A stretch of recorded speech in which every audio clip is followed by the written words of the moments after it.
तो जरूरत थी कि बच्चों को स्कूल लेवल से देखें कि अगर इस बच्चे के अंदर वो सियासतदान बनने के, लीडर बनने के, वजीर बनने के अगर उसके अंदर जर्म्स मौजूद हैं या उसकी टेंडेंसी है, तो बच्चों को बचपन से ही वो ट्रेनिंग देना शुरू कर दी जाती, ताकि बच्चे जो है वो एलिमेंट्री लेवल से, सेकेंडरी लेवल से, स्कूल लेवल से आगे बढ़ते तो उनके अंदर वो सारी चीजें, वो आपको लोकल बॉडीज में वो चीजें नजर आना शुरू हो जाती। हमारे यहाँ जानबूझ के ये चीजें जो हैं वो शामिल नहीं की गई। यही वजह है कि चंद घराने जो हैं वो ऊपर हुक्मरान बन के बैठ जाते हैं। अब ये सारी पॉलिसियां जितनी मैं अभी इस वक्त आपके साथ नजरियात शेयर कर रहा हूं, इनका कोई फायदा नहीं होता। फिर इनको सुना जाता है इस कान से उधर। फाइलों में आप जाके देखें, इतने इतने करोड़ों रुपए, अरबों रुपए लग चुके हैं कमेटियां वजा करने पे, इदारे बने हुए हैं, एनजीओ बनी हुई हैं, तंजीमें बनी हुई हैं, नजरियाती तौर पर अमल की सतह में वो नाकाम है।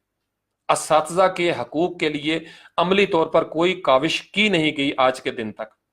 तो मैं अकाबरीन से भी मुल्तमिस हूं, दरखास्त करता हूं बड़े अदब के साथ कि असातिज़ा को आप जब तक अपलिफ्ट नहीं करेंगे, मैं बड़ी जिम्मेदारी से अपने मुकम्मल मुशाहिदे की कुव्वत के साथ आपको बता रहा हूं। मैंने कौमों को देखा है, उनके अरूज व ज़वाल के ऊपर मेरी नजर है। आप इस कौम को तखरीब से तामीर की तरफ नहीं ले जा सकते। आपको अगर ये चाहिए कि वतन, ये धरती, ये पाकिस्तान महके, ये गुलिस्तान जो है इसके अंदर फूल खिलें, इसकी खुशबू से हमसाए जो हैं वो भी महक जाएं, आपको असातिज़ा को उस लेवल पे लेके जाना होगा कि असातिज़ा की तौहीन करने से पहले लोग 10 दफा सोचें कि मैं किसी उस्ताद की तौहीन का मुर्तकिब ना हो जाऊं। यहां सबसे ज्यादा मिस्कीन अगर हमें को नजर आता है तो वो उस्ताद है। उस्ताद को तनहाओं के मसाइल हैं, इलाज मुआवजे के मसाइल हैं, उसके परेशानियां हैं, उसको थ्रेट हो जाए, उसको कानून उसके अंदर वो नजर ही नहीं आता उसके अंदर कि वो बेचारा कहां जाके सुनवाई हो उसकी। और वो चूंकि तालीम के जेवर से आरास्ता लोग होते हैं, उनकी ईगो, उनकी खुददारी का भरम होता है, वो बाज़ औक़ात अपनी जबान पे शिकवा भी नहीं लाते।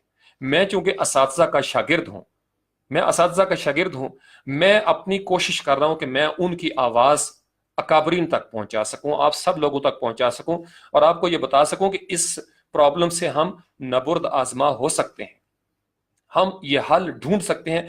सिर्फ हमें अमली तौर पर असातिज़ा को अपलिफ्ट करना होगा, आइन में इनको एक मुकाम देना होगा अमली तौर पर, और असातिज़ा के लिए फौरी तौर पर हाउसिंग स्कीमें और इसी तरीके से इनकी इलाज मुआवजे के लिए हॉस्पिटल्स अलग से होने चाहिए। हमारे पास पुलिस का अपना हॉस्पिटल मौजूद होता है, रिटायर्ड पुलिस ऑफिशियल्स जो हैं उनके लिए इलाज मुआवजे की सहूलत है, असातिज़ा के लिए नहीं है। बाकी दीगर तमाम इदारों, जनरल्स को देख लें, जजेस को देख लें, हत्ता के जर्नलिस्ट जो हैं उनको भी देख लें जो इन्हीं असातिज़ा से पढ़ के ऊपर आए हुए हैं, सब इदारों के लिए कोई ना कोई ऐसी सहूलत मौजूद है। असातिज़ा जो तामीर कर रहे हैं उनके लिए ऐसी कोई सहूलत मौजूद नहीं है। होनी चाहिए या नहीं होनी चाहिए? आज आप सहूलत दे दें, मैं आपको बताता हूं 1 साल के अंदर आप देखिएगा मुल्क कहां से कहां चला जाता है। सिर्फ करने की देर है कि हम इस सोल्यूशन की तरफ आ जाएं और इन चीजों को हम आगे लेके बढ़े। फिर मैं आपको, आज भी हो जो बराहीम का ईमा पैदा, आग कर सकती है अंदाजे गुलिस्तां पैदा।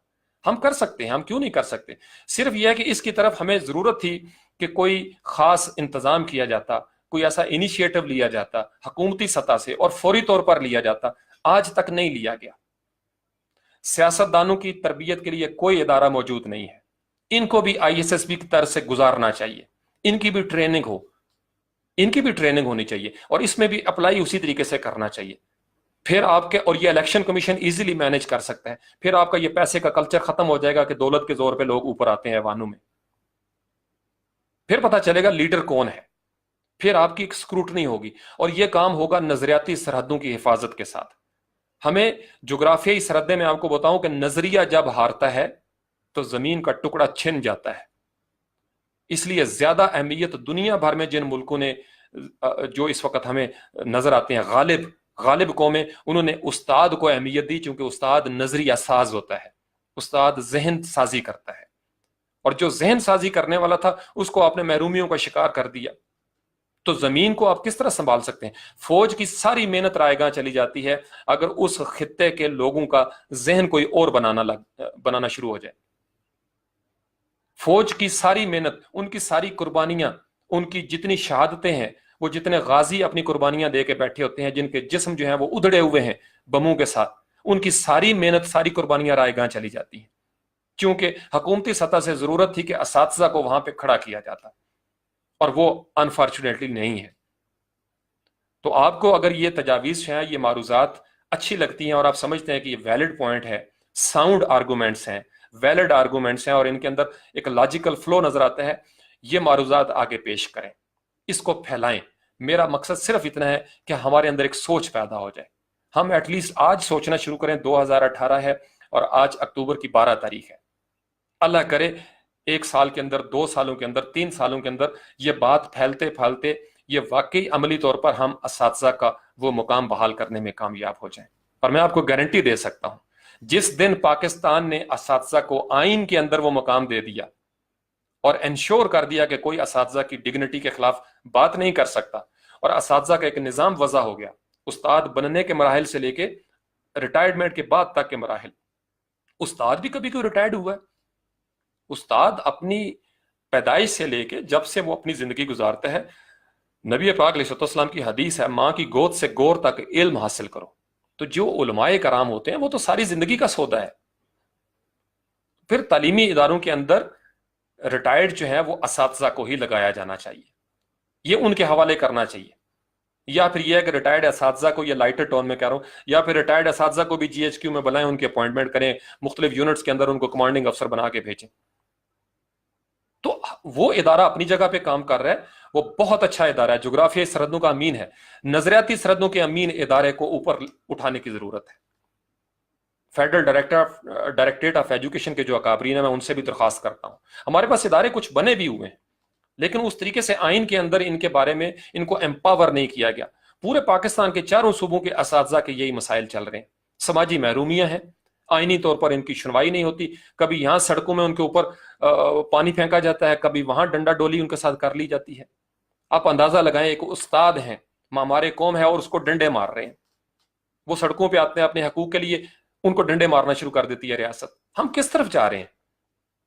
تو ہمیں ضرورت ہے کہ اساتذہ، جب فوجیوں کو باہر نکلنے کی ضرورت نہیں پڑتی، ان کا ایک نظام موجود ہے، ان کو جسٹس مل جاتا ہے، اساتذہ کو باہر نکلنے کی ضرورت کیوں پیش آئے؟ ہم کیوں زوال کا شکار نہ ہو جائیں کہ ہمارے اساتذہ اس حد تک مجبور ہو جائیں اپنے حقوق کے لیے کہ وہ سڑکوں پہ آ کے ڈنڈے کھائیں؟ ہماری بخشش ہو جائے گی اللہ کے حضور؟ ہم نے اساتذہ کو کیا سمجھ لیا ہوا ہے؟ تو اگر آپ یہ سوچیں گے، آپ کے رونگٹے کھڑے ہو جائیں گے کہ ہم کرتے کیا رہے ہیں اساتذہ کے ساتھ۔